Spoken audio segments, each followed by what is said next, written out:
This year in ED 100, I learned so much about who I am as a person, the importance of helping those living in poverty, and respecting other people and their cultures. I learned about these things through a variety of activities, including speakers, panels, and discussions in the classroom. During the second week of class, we learned about how to be a successful student through self-accountability and time management. The Strategic Student by David Cass went over strategies that would help us be better students, including creating a calendar where all of our time is planned out for the week and how to communicate with professors. This book will help me be a successful student at NC State who is organized and attentive to assignments and deadlines. The selfie scavenger hunt was a great way to learn about the NC State campus as a new student. I was able to find out where many places were on campus, including the Student Health Center and the cashier's office. By doing this assignment, I felt much more comfortable walking around on campus. Then, we worked on the Digital Citizenship Project, where we learned online etiquette and how to work technology into classroom lessons. Also, during this week, we visited the Metric Library in Poe, which has now become one of my favorite places to study on campus. I also enjoyed discussing the common read, $2 a day, because it was cool to hear other people's perspectives about the book, and I learned that there are many different ways to interpret a book. I also learned a lot about poverty in other schools in other parts of America. The next week, I learned about the history of education in America. This was super interesting because I learned how education started as something for very wealthy children and expanded into a national system that benefits everyone.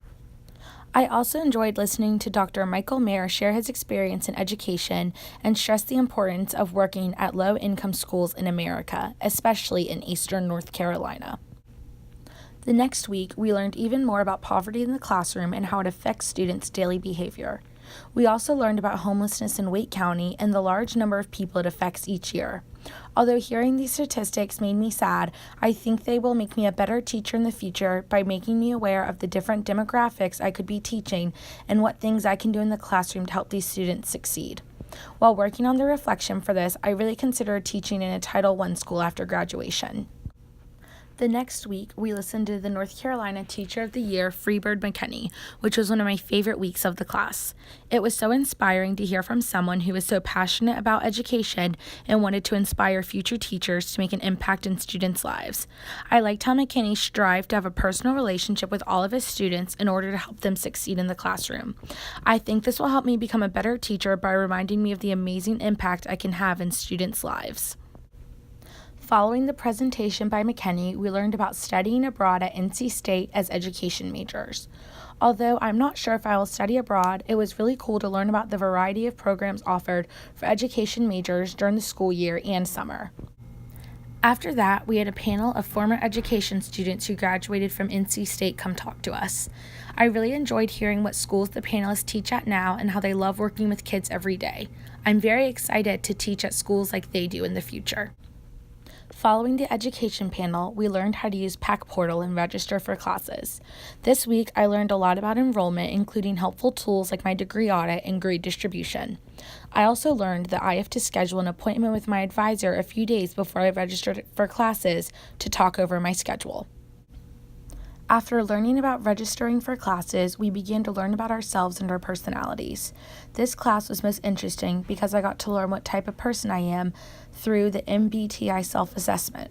I also learned how people similar to me would handle basic classroom situations. I enjoyed working with others to solve problems, and I look forward to doing exercises like this in the future with fellow educators. The final 3 weeks of class, we had multiple lessons and discussions about cultural competence and inclusion.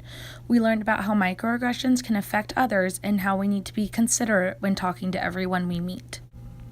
I really enjoyed the social justice symposium we attended for this lesson because I loved hearing from the different panelists, including an elementary school principal and a North Carolina policy advocate. Here above is a picture of Walnut Creek Elementary School, where the principal was from. We also did a card game activity in class where we learned how people's backgrounds and perspectives sometimes make it difficult to communicate, but with patience and respect, we could solve the problem. Finally, we listened to TED Talks about microaggressions that minorities have experienced while living in America. These 3 weeks of class taught me about how important it is to respect others and be aware of things I say. This will help me be a future educator by making me culturally aware.